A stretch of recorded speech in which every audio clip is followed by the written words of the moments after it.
के इस वीडियो में हम सीखने वाले हैं पूरे 7 एडवांस स्ट्रक्चर जिसका प्रयोग हमारे दैनिक जीवन में बहुत ज्यादा किया जाता है। तो आइए शुरू करते हैं। सबसे पहले हम सीखेंगे स्टार्टेड का प्रयोग। स्टार्टेड का मतलब होता है कोई कार्य शुरू कर देना, और इसे बनाने का कंप्लीट रूल होता है सबसे पहले आपको लिखना है सब्जेक्ट प्लस स्टार्टेड, उसके बाद वर्ब का आईएनजी फॉर्म और लास्ट में आपको अदर वर्ड्स लिख देना है। उदाहरण के लिए, उसने मुझे गाली देना शुरू कर दिया। He started abusing me. He started abusing me. मैंने अंग्रेजी में बात करना चालू कर दिया। I started talking in English. I started talking in English. उसने लस्सी पीना शुरू कर दिया। He started drinking churned curd. He started drinking churned curd. मैंने उससे बात करना शुरू कर दिया। I started talking to him. I started talking to him. Number 2 पर हम सीखेंगे feel like का प्रयोग। feel like का मतलब होता है जी चाहता है, मन करता है या फिर मन कर रहा है, और इसे बनाने का कंप्लीट रूल होता है सबसे पहले आपको लिखना है सब्जेक्ट, उसके बाद आपको लिखना है feel like प्लस वर्ब का आईएनजी फॉर्म और लास्ट में अदर वर्ड्स आपको लिख देना है। उदाहरण के लिए, जी चाहता है अंग्रेजी में बात करूं। I feel like talking in English. I feel like talking in English. मेरा मन कर रहा है कचौड़ी खाने का। I feel like eating pie. I feel like eating pie. उसका मन कर रहा है नए कपड़े खरीदने का। He feels like purchasing new cloth. He feels like purchasing new clothes. उसका मन कर रहा है कंप्यूटर सीखने का। He feels like learning computer. He feels like learning computer. हम लोगों का मन करता है सिनेमा देखने का। We feel like watching cinema. We feel like watching cinema. 3 पर हम सीखेंगे begin to का प्रयोग। begin to का मतलब होता है प्रारंभ करना, शुरू करना या फिर करने लगना, और इसे बनाने का कंप्लीट रूल होता है। रूल में सबसे पहले आपको लिखना है subject plus begin to plus verb का फर्स्ट फॉर्म और लास्ट में आपको अदर वर्ड्स लिख देना है। उदाहरण के लिए, वह रोने लगा। He began to weep. He began to weep. मैं अंग्रेजी में बात करने लगा। I began to talk in English. I began to talk in English. वह मुझे समझाने लगा।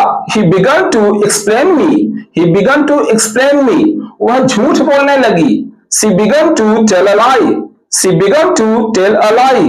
4 पर हम सीखेंगे continued to का प्रयोग। continued का मतलब होता है कोई कार्य जारी रखना, और इसे बनाने का कंप्लीट रूल होता है सबसे पहले आपको लिखना है सब्जेक्ट, फिर continued to प्लस वर्ब का फर्स्ट फॉर्म और लास्ट में आपको अदर वर्ड्स लिख देना है। जैसे, वह स्कूल जाना जारी रखा।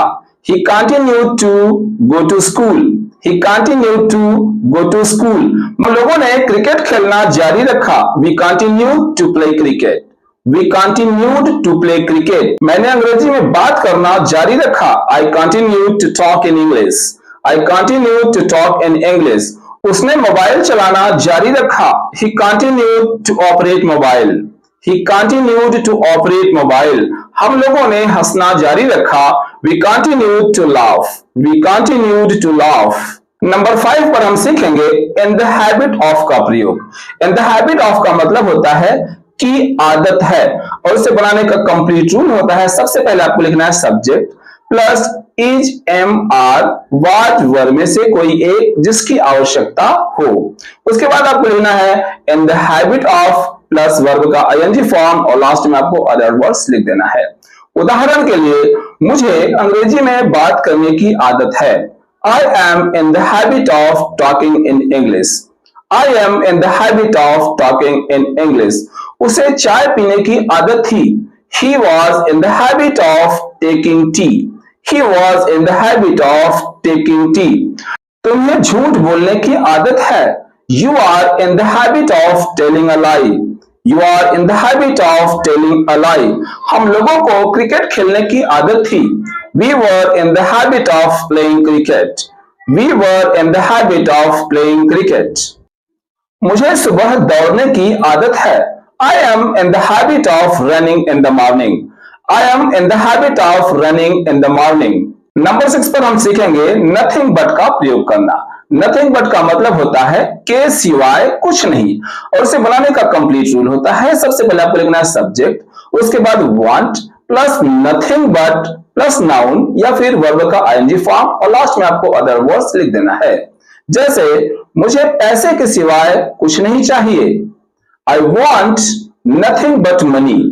I want nothing but money. मैं क्रिकेट खेलने के सिवाय कुछ नहीं चाहता। I want nothing but playing cricket. I want nothing but playing cricket.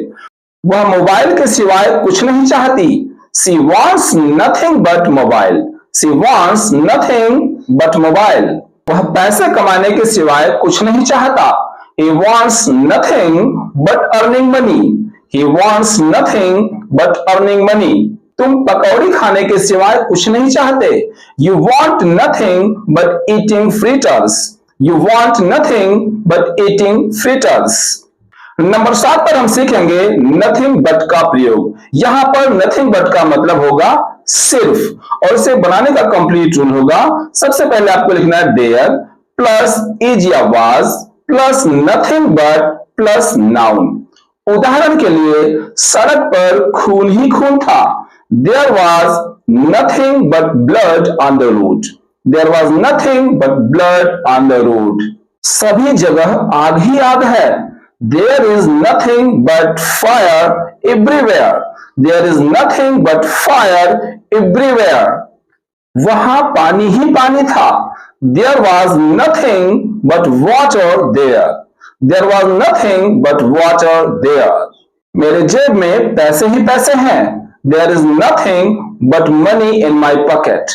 There is nothing but money in my pocket.